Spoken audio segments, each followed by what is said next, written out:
شبابنا، عودة للفقرة الشهرية المميزة بتاعتنا واللي هي فقرة الترشيحات الشهرية.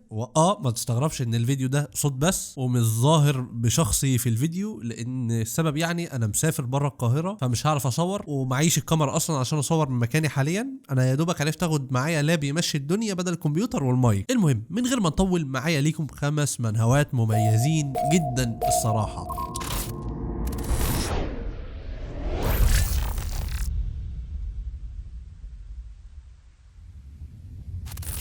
واول واحد فيهم هو ذا التيمات شاتن، واللي قصتها بتتكلم عن كيم جي هيون اللي كان قاعد في شقته المحدقه ال 30 متر، والعالم على الناحيه التانية كان بيغلي، فيروسات وحروب وازمه غذاء، واللي يزود الامر اكتر واكتر ويجيب نهايه العالم هي ظهور مخلوقات غريبه. بس هو قدر انه ينجو من البلاوي دي كلها، وده بسبب انه ظهر له سيستم سيد المنزل المطلق، وعارف ان منهوات نهايه العالم والسيستم بقت ماشيه في سكه مش كويسه الفتره الاخيره، وان البطل عارف كل حاجه واقوى واحد في الدنيا والعالم وكده. بس لا، صدقني المنهوة دي مختلفة جدا. فعليا البطل مش بيقاتل اصلا، ايوه البطل ما بيدخلش قتالات نهائيا. تقدر تقول كده ان البطل هو رئيس جمهورية المبنى وبيدير الموارد والاشخاص والمقاتلين وكل حاجة. وده اللي بيخلينا نروح لنقطة تانية مميزة جدا في المنهوة دي، الشخصيات الثانوية. بص خلينا نبقى صريحين شوية مع بعض، نسبة تتخطى ال 75% من المنهوات بتركز بشكل رئيسي على البطل وتهمش كل الشخصيات التانية. هنا لا خالص، الشخصيات التانية واخدة حقها جدا، بنعرف كل حاجة عنهم، ماضيهم، هدفهم،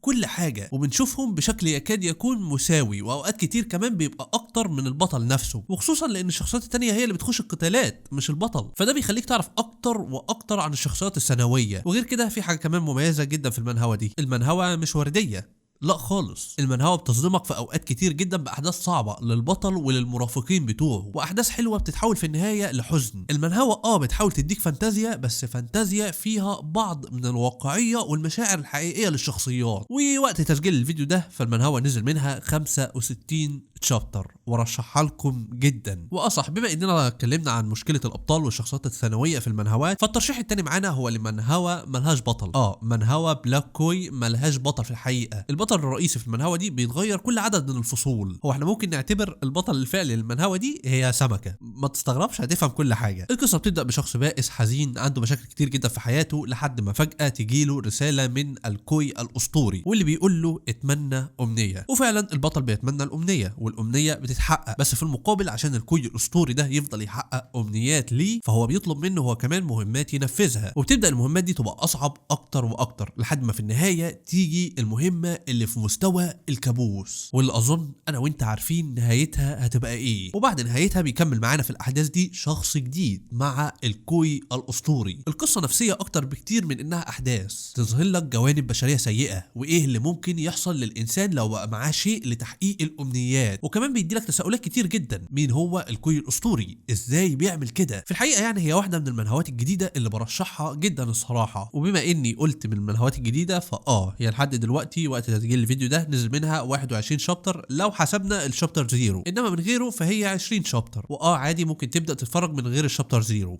حاجه كمان شخصيه، البطل الثاني للقصه بالنسبه لي افضل بكتير جدا من البطل الاول. والترشيح الثالث هو ذا جريت ماجي ريتيرن افتر 4000 باد ييرز، اللي هي 4000 ييرز يعني في قذر. عارف كالعاده الضيف الدائم على ترشيحاتي الاستوديو الكوري الاجمد ريدايس ستوديو. انا تقريبا مفيش منهوى الريدايس ستوديو ما قريتهاش من كتر ما انا بحبهم. اختيارهم للاعمال اللي بينتجوها حلو جدا الصراحه، ومش كلها، في اعمال بتخيش منهم زي ورن تورن نيوبي ما جاتش معايا نهائيا. بفكر والله اعمل فقره ترشيحات شهريه كامله لريدايس ستوديو، ولا اعملها الاعمال اللي انا بحبها منهم بس. خلاص قضي الامر، فقره الترشيحات الشهريه الجايه اكتر اعمال بحبها من ريدايس ستوديو، وهيبقى اكتر من 5 بكتير، يعني ممكن نخليها 10. المهم القصه بتتكلم عن الساحر العظيم لوكاس ترومان، واللي كان بيخوض حرب ضد الديمي جاد، واللي انتهت الحرب دي بهزيمته وحبسه في الهاويه لمده 4000 سنه لحد ما يتجسد في جسم فري بليك ابن العائله بليك، واللي كان فاشل جاهل ضعيف والكلام ده كله، يعني اظن انت فاهمه. واللي من هنا بتبدا رحلته في زياده قوته والانتقام من الديمي جاد.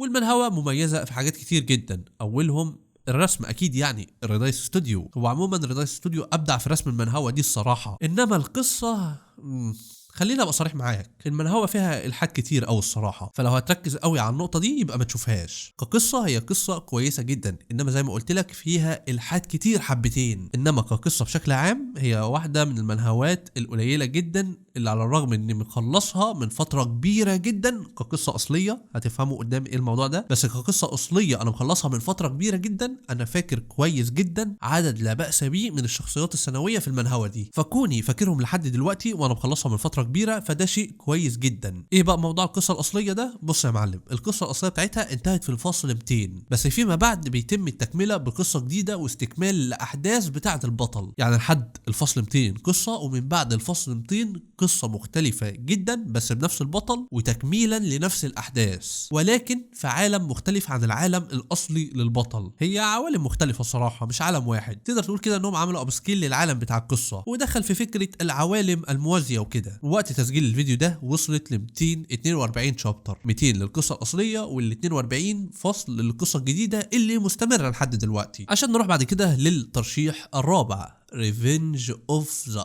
Iron Blooded Sword Hound، واللي بتتكلم عن فيكر فان باسكرفيل، ابن الواحدة من العائلات السبعة النبيلة، وبسبب كونه ابن غير شرعي فكان بيتعامل معاملة كلب الصيد، الاشخاص اللي بيعملوا اي حاجة قذرة وما لهمش التقدير الكافي ولا الاحترام في العيلة، هم اسم على مسمى كلاب العيلة حرفيا. المهم في اخر حياته بيتم اتهامه بالتواطؤ مع الشياطين وخيانة العيلة بالزور، والنتيجة كانت ان والده هيوغو فان باسكرفيل امر باعدامه حتى بدون ما يسمع اي تبرير منه ولا يصدقه، عشان بالظبط ايوه يرجع تاني لوقت ما كان صغير ويقرر انه ينتقم من ابوه ومن عيلة باسكرفيل كلها. واعتقد انها مش محتاجة تطبيل كبير قوي مني، هي مشهورة بشكل كبير جدا بس ما حصلش وقت او تصنيف يخلينا نرشحها، بغض النظر يعني عن ان العنوان بتاعها كليك بيت. الناس اللي في يوتيوب عموما عارفين يعني ايه كليك بيت، وانها كقصة شبه قصص كتير جدا بس كويسة. هل هي الشيء المذهل؟ لا، قريت شبهه كتير. هل هتخليني افكر فيها ساعات كتير جدا؟ لا برضو، هي حاجه بقراها وشايفها كويسه ومكملها وناوي اكملها. هي احسن ما فيها الرسم الصراحه. ثواني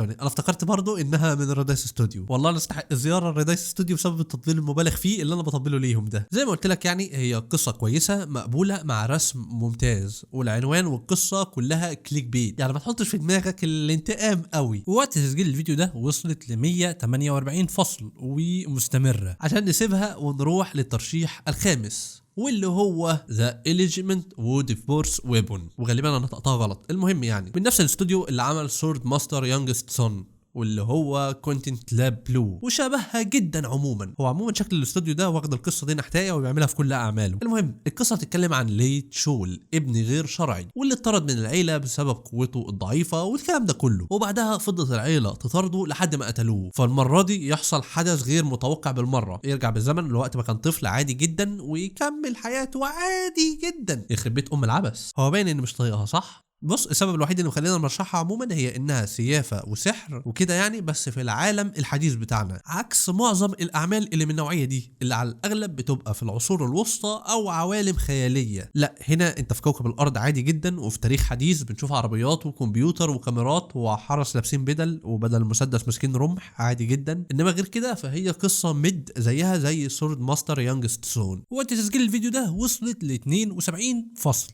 ومستمره برضه بس لو هتسأل على فيديو اورديل فقربت اخلص كتابته، يعني اسبوع بالكتير قوي وهيبقى موجود على القناه. غالبا هلحق انزله قبل رمضان. المهم هنا اكون خلصت فقره الترشيحات الشهريه واشوفكم الشهر الجاي